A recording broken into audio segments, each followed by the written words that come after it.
이번 주에는 한반도를 중심으로 어떤 외교 안보 사안들이 있었을까요? 한 주간의 주요 이슈를 살펴보는 한반도 브리핑 시간을 통해 알아보겠습니다. 정대진 원주 한라대 교수와 자세한 이야기 나눠보겠습니다. 어서 오십시오. 안녕하십니까. 네. 트럼프 대통령과 푸틴 대통령이 알래스카에서 6년 만에 정상회담을 했습니다. 우크라이나 휴전을 논의를 했지만 결론을 내리지는 못했는데요. 북한 쪽에서는 이번 미러 회담 어떤 시각으로 바라보고 있을까요? 예민하고 아주 큰 관심을 가지고 바라보고 있을 건데요. 일단은 휴전 합의가 바로 나오지 않은 거에 대해서는 조금 그래도 반기고 있을 것 같습니다. 그러니까 러시아의 전쟁 지속 능력을 상당 부분 지금 북한이 보충을 해주고 있고요. 뭐 정확한 통계는 이제 나와봐야 되겠지만 40%에서 한 48% 정도의 전쟁 지속 능력을 지금 현재 북한이 제공하고 있다라고 대부분 전문가들이 평가를 합니다. 예. 그 정도를 제공을 하면서 그 어느 때보다도 강력한 북러 밀착 관계를 형성하고 있는데 이게 어쨌든 우크라이나 전쟁이 지속되고 있기 때문이거든요. 이게 오늘 바로 이제 종전 합의가 되진 않았기 때문에 어쨌든 북한한테는 기회의 창이 하나는 좀 열려 있다라고 이제 보고 있을 거로 판단이 좀 되고요.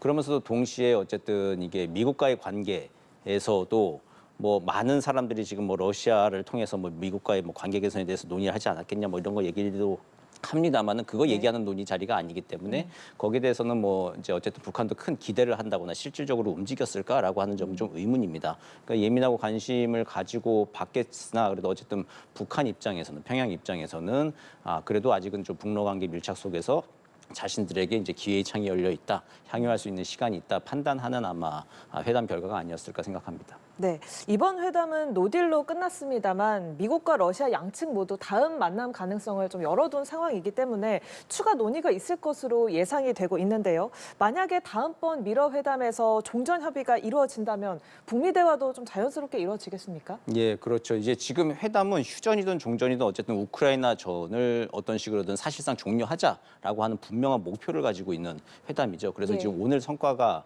안 났다고 하더라도 뭐 후속 회담을 예고하기도 했고 곧바로 뭐 고위급 실무 회담도 걸쳐서 이제 뭐 푸틴도 마지막 기자회견 말미에서 다음에는 모스크바에서 봅시다 이제 이런 얘기를 직접 했습니다. 그래서 이제 뭐 그럴 정상회담 가능성들이 충분히 다시 열려 있기 때문에 휴전이든 종전이든 어쨌든 결론이 어쨌든 단기간에 좀 날 수 있다라고 좀 보여집니다. 이런 상황 속에서 이제 어쨌든 우크라이나 전쟁이 끝나고 나면은 트럼프 대통령의 관심은 다음 관심은 당연히 이제 북한으로 갈 겁니다. 선거 때부터 공언한 대로 우크라이나 전쟁, 중동 가자 전쟁, 그 다음은 이제 김정은 만나겠다라고 하는 걸 얘기를 하고 있거든요. 근데 앞에 이제 우크라이나전이랑 중동 가자 전쟁 이게 아직은 좀 혼전 속에서 잘 정리가 안 되고 있는 상황인 거죠. 예. 이런 상황에서도 어쨌든 김정은 카드는 어쨌든 계속 불씨는 살려놓고 있는 상황에서 앞에 가장 큰 불이는 우크라이나 전쟁이 종료되고 나면은 다음 관심사 중에 그래도 또 개인적 친분도 있고 대화 여지가 있는 김정은 위원장과의 회담, 북미 대화를 다시 열어나가는 것. 이건 트럼프 대통령의 머릿속에 분명히 확고하게 자리를 잡고 있는 것으로 보여요. 그리고 아마 트럼프 대통령 개인적으로 많은 사람들이 평가하듯이 노벨 평화상에 대한 욕심이 상당히 예. 좀 있는 것 같습니다.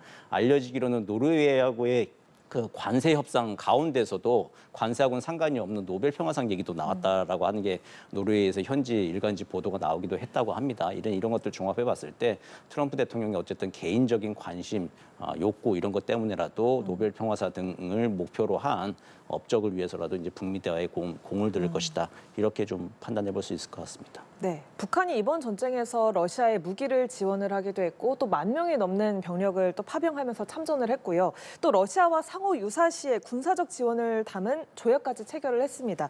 이렇게 북한이 전쟁에서 좀 이득을 챙겨온 부분이 있지 않았습니까? 우크라이나 휴전이 성사가 된다면 앞으로 북러 관계는 좀 어떤 변화를 맞게 될 거라고 보세요? 그 우크라이나 전이 종료 혹은 휴전 종전이 된다 하더라도 이게 북러 밀착 관계가 하루아침에 깨지기는 좀 어려운 단계가 된 것 같아요. 북한으로서는 상당히 기대 이상으로 많이 공고한 혈맹 단계를 지금 완성했다라고 좀 평가할 수 있을 것 같습니다. 아마 북한의 우크라이나전은 이게 하늘에서 내려온 동아줄 같은 거였거든요. 사실은 보면.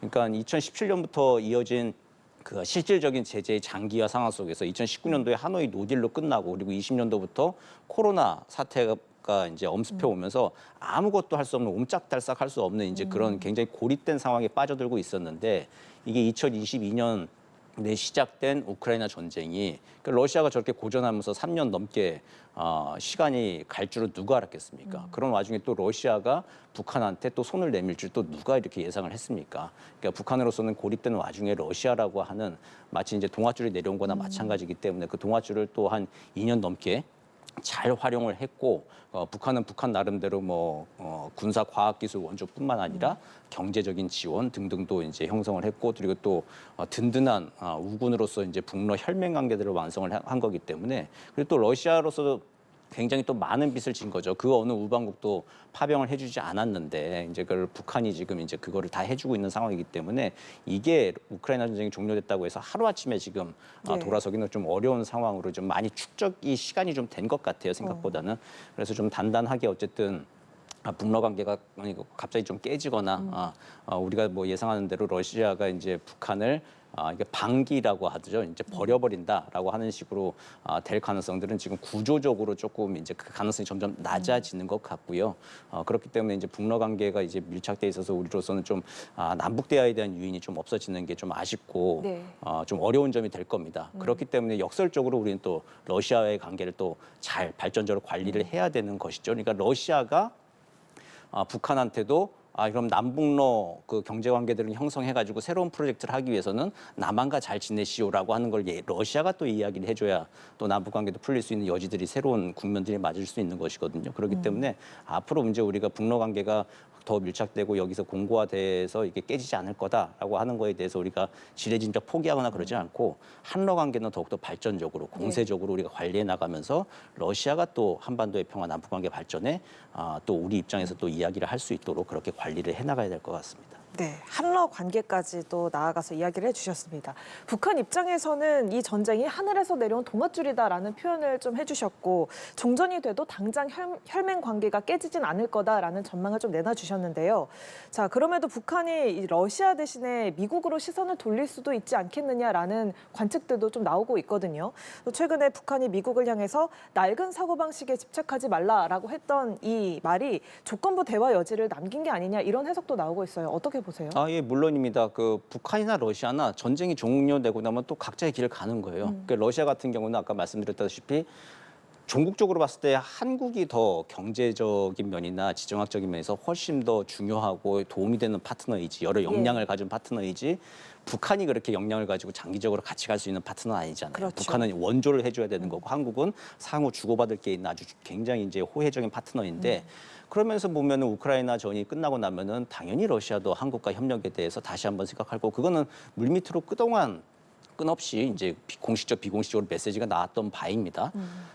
그 북한 또한 또 마찬가지죠. 러시아만 바라볼 게 아니라 이제 우크라이나 전쟁이 끝나고 나면은 그 북한 목표 외교의 가장 전략적인 종국적인 목표가 이제 북미 관계 정상화라고 볼 수 있을 것인데 거기에 대한 다시 한번 추구를 할 수 있는 시간이 오는 것이죠. 그렇기 때문에 우크라이나 전쟁 끝나고 나면은 북한이나 러시아가 또 각자의 길을 가는데 이제 이게 싸워서 각자의 길을 가는 게 아니라 어느 나라든지 이제 각 자국의 이익에 따라서 우리가 상호 소통 속에서 전략적인 관계 속에서 이제 자기들 그 자국의 이익을 추구하는 거기 때문에 그런 틀 안에서 러시아나 북한이나 각자의 길을 갈 것이고 그리고 또 북한도 그런 면에서 이제 미국과의 관계 정상화에 있어서 다시 한번 박차를 가할 수 있는 시간이 올 거다. 거기에 또 이제 또 미국도 지금 준비를 좀 하고 있는 바이잖아요. 그 트럼프와 김정은의 개인적 관계들을 고리로 해가지고 계속 메시지를 열어놓고 있는 상황이기 때문에 충분히 이제 북미 대화가 우크라이나 전 종료 이후에는 열릴 수 있는 가능성은 있다. 다만 문제는 이제 바로 시작되는 게 아니라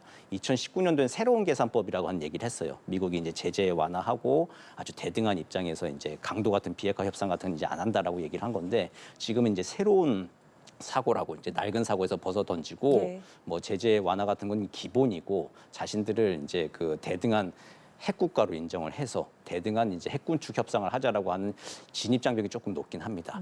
여기에 대한 이제 그 시작점만 좀 잘 합의가 된다고 하면은 북미 대화도 시작만 되면은 굉장히 좀 생각보다 급속도로 나갈 수 있다. 이렇게 볼 수 있겠습니다. 예, 알겠습니다. 자, 한편 김정은 위원장이 광복 80주년 당일 해방탑을 찾아서 옛 소련군을 추모했습니다. 김 위원장의 행보 좀 어떻게 바라볼 수 있을까요? 뭐 지난해에 이어서 계속 이제 이어지고 있는 것이죠. 네. 당연히 러시아에 파병을 하고 있고 북러 관계가 혈맹 관계가 되고 있기 때문에 구 소련군 추모탑에 헌화를 가는 건 당연한 수순입니다.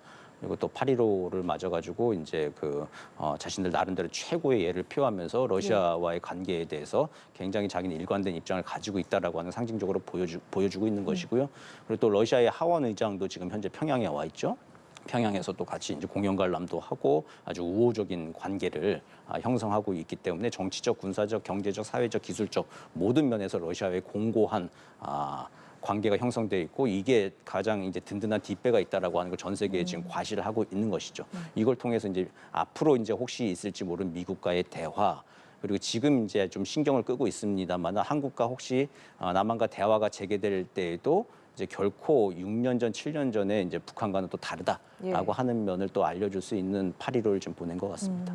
네, 김정은 위원장이 광복절 공개 연설에서도 러시아와 밀착만을 강조를 하면서 또 별도로 대남 대미 메시지는 내지 않았는데요. 좀 이건 어떤 이유에서라고 보시는지 그리고 또 이러한 북러 밀착 행보를 트럼프 대통령 입장에서는 좀 어떻게 바라보고 있을까요?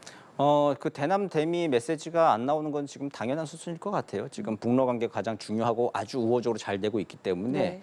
특별히 지금 남한이나 미국하고 대화를 해야 될 직접적인 유인이나 계기가 없는 상황에서 먼저 네. 이렇게 제의를 할 필요는 없는 것이죠. 예. 자기는 지금 러시아하고 활짝 열려 있는 이 협력의 기회의 창을 활용을 하고 여기서 나올 수 있는 각종 이익을 향유하는 것이 가장 급선무이고 단기적으로 중요한 과제이지 이거를 틀을 벗어나가지고 갑자기 또 뭐 대남 뭐 대미 대화제를 할 이유는 하등의 이유가 지금 없는 것으로 보이고요. 그리고 이제 김정은의 머릿속에는 어쨌든 위대한 김정은 조선을 만드는 걸로 지금 꽉 차 있죠.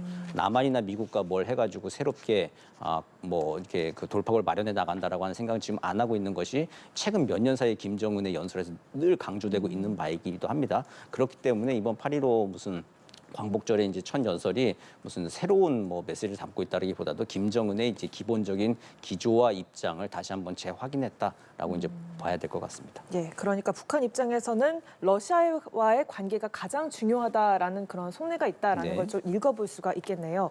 자, 김여정 부부장이 남측의 유화 정책에 대해서 허망한 개꿈이다라고 강하게 비난을 했습니다. 북한이 이렇게 우리와의 대화를 강하게 계속 연달아 거부하는 거는 좀 어떤 이유에서라고 보세요? 작년까지만 하더라도 아예 아무런 얘기를 안 했어요. 무슨 예. 뭐 할 얘기 계제가 없었는데 지금은 이제 허망한 개꿈이라고 이야기를 하고 있습니다. 약간 수위가 조금 올라가고 있긴 합니다만은 어쨌든 남한이 하고 있는 거에 대해서 신경을 조금 쓰고 있다라고 하는 것이죠. 아예 무신경이 아니라 그래도 이제 신경을 쓰고 있는데 근데 반응은 나온 것 자체로 아직은 그냥 그대로 좀 봐야 될 것 같아요. 예. 이게 무슨 뭐 새로운 대화의 시도다 긍정적이다라고까지 볼 수 있는 상황은 아닌 것 같고요. 말 그대로 남한과의 대화 의지는 아직 없다. 그리고 대화를 하려면 굉장히 그 진입 장벽이 높을 것이다라고 하는 것을 이제 간접적으로 이야기를 하고 있는 것이죠. 그렇기 때문에 뭐 섣부르게 우리가 이거 북한이 평양이 반응을 안 보이다가 보였으니까 이게 굉장히 새로운 국면이 조성될 수 있다라고 하는 이제 어떤 그 주관적인 기대를 좀 갖기는 이른 상황입니다만은 어쨌든 그래도 좀 객관적인 상황을 있는 그대로 받아들이면서 좀 인내를 하고 일관된 메시지를 내면서 남북 관계를 안정적으로 관리하고 평화를 정착시키는 것이 우리의 이익에 맞잖아요. 예. 그 접경 지역에서 무슨 이상한 괴기한 대남 방송 듣는 것보다는 훨씬 그냥 안정적으로 평화적으로 순풍이 돌도록 하는 것이 이제 우리한테 이익이 맞는 것이기 때문에 우리가 일관된 입장을 가지고 남북 관계를 좀 적극적으로 관리를 해야 될 것 같습니다. 예, 알겠습니다. 오는 25일에는 한미 정상회담이 예정이 돼 있는데 이 회담에서 아무래도 안보 현안이 주로 다뤄질 거다라는 관측들이 나오고 있습니다. 북한 문제와 관련해서는 구체적으로 좀 어떤 의제들이 다뤄질까요? 이 북한 문제가 생각만큼 많이 과거처럼 주요 의제로 다뤄지진 않을 수 있을 것 같습니다. 물론 이제 우크라이나 전에 이제 관련된 이제 미러 정상 간의 회담들이 이제 추가적으로 그 후에 고위급 실무회담이 이제 남은 기간 동안에 어떻게 벌어질지 모르겠습니다만 시간이 네. 별로 없어요. 한 10일밖에 없는 10일도 안 예. 되는 시간이기 때문에 우크라이나 전쟁 종료 자체가 갑자기 급진전되지 않는 이상은 북한 문제가 큰 의제로 나오지는 않을 것 같고요. 그리고 또 이제 뭐 다른 방위비 분담금 문제나 주한미군, 동맹 현대와 그 주한미군의 전략적 유연성 문제 등이 더 중요한 문제가 될 것 같고 북한 관계에 대해서는 어쨌든 북미 대화 지원이 가장 중요한 현안으로 나올 수 있을 겁니다. 그러니까 트럼프 대통령이 북한과의 대화에 관심이 있기 때문에 여기에 대해서 한국 측이 어떻게 북미 대화 지원을 할 것이냐. 근데 한미는 동맹이기 때문에 주도 지원이라고 하는 말을 많이 씁니다. 한미 동맹에서도 이게 주도 지원이 어느 한쪽이 그냥 일반적으로 이끌어가고 또 일방적으로 따라가면서 도와주는 게 아니라 리드와 서포트가 아니라 서포티드 앤 서포티드예요. 그러니까 누군가 계속 도와주는 관계로 가는 게 한미 관계가 지난 80년간 왔던 겁니다. 이걸 좀 쓰고 있는데 그랬을 때 이제 이번 국면에서는 북미 대화에서 미국이 먼저 서포티드 지원을 받으면서 앞장서 나가고 한국이 서포트를 하는 입장. 이런 식으로 우리가 접근을 한다면 이렇게 바라봐야 코리안 패싱 논란, 북한과 미국 대화하는데 우리는 어떻게 된 거야라고 하는 이런 기후들 있지 않습니까? 이런 것들을 가질 단계가 한미동맹 패러다임에서는 제가 보기에는 많지는 않아 보입니다. 그렇기 때문에 좀 자신감을 가지고 북미 대화 지원과 그리고 코리안 패싱에 대한 너무 큰 우려를 가지지 않고 적극적으로 좀 임할 필요가 있다고 생각합니다. 네, 알겠습니다. 자, 지금까지 미러 정상회담을 비롯해 한반도를 둘러싼 외교 안보 현안 함께 짚어봤습니다. 정대진 원주 한라대 교수와 함께했습니다. 고맙습니다.